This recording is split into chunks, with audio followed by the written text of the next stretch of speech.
Professor Yextal's interspecies biology class at the Galactic University had covered symbiotic relationships across 47 different ecosystems, but nothing had prepared them for their human guest lecturer's presentation on companion species. Dr. Amanda Foster stood at the front of the lecture hall, completely unaware of the growing horror she was about to unleash on her audience of alien graduate students. "Today, we'll discuss the human practice of keeping pets," she announced cheerfully, activating the holographic display. "These are domesticated animals that live in our homes and form emotional bonds with our families." The first image appeared, a golden retriever sitting peacefully in a sunny garden. "This is a dog," Dr. Foster explained. "They're descended from wolves, pack hunters that can bite with a force of over 300 pounds per square inch." A collective gasp echoed through the classroom as universal translators struggled to convey the concept of voluntary cohabitation with predators.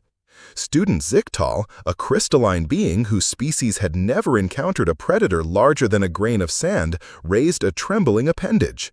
"Dr. Foster, you said this creature lives in your dwelling?"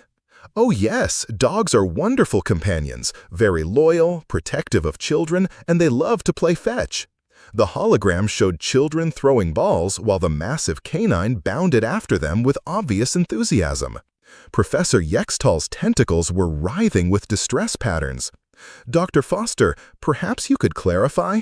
When you say protective of children, do you mean these predators guard your offspring from other threats?" "Exactly. Dogs have been known to fight off bears, wolves, even armed intruders to protect their human families." Dr. Foster's smile widened. "They're incredibly brave and loyal." Student Valnara, whose gas-based physiology made her particularly sensitive to threat assessment, began emitting stress pheromones. "You're describing weaponized carnivores that have chosen to defend rather than consume you?" "Well, when you put it that way." Dr. Foster shrugged and advanced to the next slide. "But wait until you see cats." The image of a small tabby cat sparked immediate pandemonium. "This appears to be a miniature apex predator," observed Dr. Yaithon, the class's xenobiology specialist. Her scanner was beeping frantically. Retractable claws, night vision, flexible spine, enhanced reflexes. "Cats are amazing hunters," Dr. Foster agreed enthusiastically.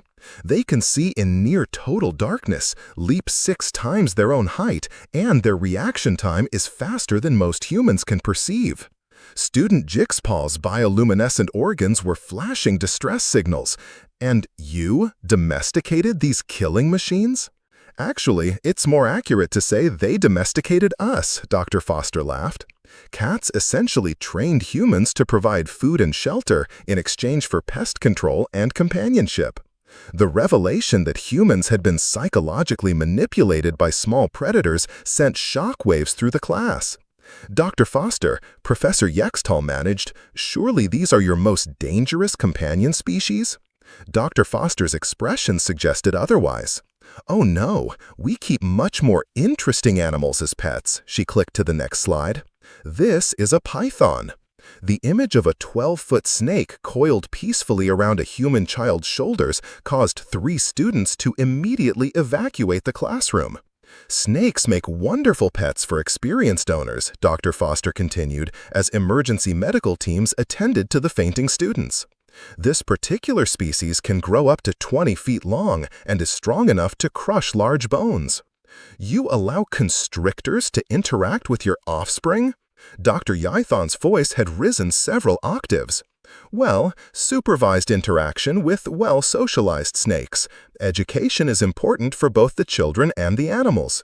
Student Theknar, whose exoskeleton was clicking with anxiety patterns, raised a claw. "Dr. Foster, what do these creatures consume?" "Oh, snakes are carnivores. This python eats rabbits, birds, occasionally small deer." "And it doesn't view human children as potential meals?" Dr. Foster looked genuinely surprised by the question. "Of course not. Proper socialization and regular feeding schedules prevent any predatory behavior. Besides, most pet snakes prefer pre-killed frozen prey." Professor Yextal was rapidly updating his lesson plan for the next semester. Dr. Foster, perhaps we should move on to less threatening examples? Sure, let me show you some of our more exotic pets. The next slide featured a large, colorful bird. This is a macaw. They're incredibly intelligent, can live for over 80 years, and their beaks can crack Brazil nuts or human finger bones with equal ease. The remaining students began a mass exodus. They're also excellent mimics, Dr. Foster called out to the fleeing class. Some can learn over 100 words and use them in context. Professor Yextal stood alone with Dr. Foster in the rapidly emptying lecture hall. Dr. Foster, I believe there may be a fundamental misunderstanding about the nature of companionship versus survival. How so? Your species appears to befriended its predators? Dr. Foster considered this. I suppose you could put it that way. Humans have always had a talent for turning dangerous things into allies.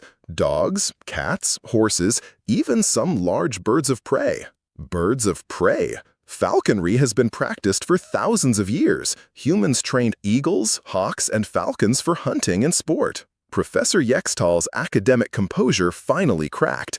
You've weaponized flying apex predators for recreational purposes? Well, humans used to hunt with everything, Dr. Foster said matter-of-factly. We've partnered with wolves to hunt mammoths, used birds to hunt small game, even trained ferrets to hunt rabbits in underground burrows. Ferrets, small, incredibly quick carnivores with no fear and boundless curiosity. They're like fuzzy, adorable missiles of destruction. Professor Yextal made a note to recommend immediate psychiatric evaluation for any faculty member who suggested future human guest lectures. Dr. Foster, he said carefully, is there any creature on your planet that humans haven't attempted to domesticate? Dr. Foster thought for a moment. We're still working on bears, and there's been some interesting progress with big cats, though that's more conservation-focused than true domestication. You're attempting to domesticate bears?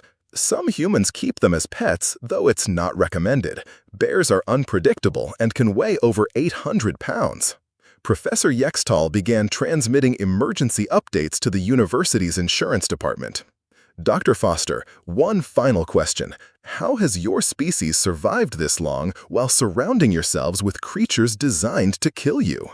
Dr. Foster smiled. Professor, we're apex predators too. The difference is we figured out that it's more fun to be friends. Her final slide showed a human family, 2 adults, 3 children, 2 dogs, a cat, a parrot, and what appeared to be a small reptile, all lounging together peacefully in their living space. Any species can kill, Dr. Foster concluded, but it takes a special kind of crazy to make friends with everything that could kill you first. Professor Yextal's final report to the university administration included a recommendation that future xenobiology courses include mandatory psychological preparation before studying human behavior. The addendum noted, humans have somehow convinced their planet's predators to guard their children. This suggests either advanced psychological manipulation abilities or complete insanity, possibly both.